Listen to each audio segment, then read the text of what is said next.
មុនគេងយប់នេះនឹកដល់អូនចង់ខលទៅរកចង់ស្ដាប់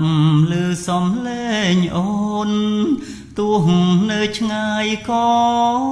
មិនឯកាពាក្យផ្អែមល្ហែម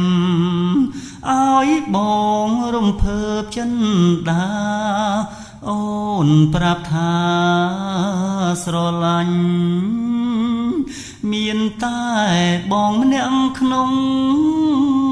ចិត្តមុន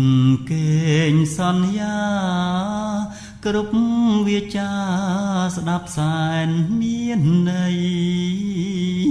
ឲ្យបងអភ័យម្នាក់ឯងក្រែងចិត្តអូនភ្លេចពាក្យយប់នេះសូមរក្សាចិត្តស្នេហ៍ក្នុងបេះដូងស្មោះ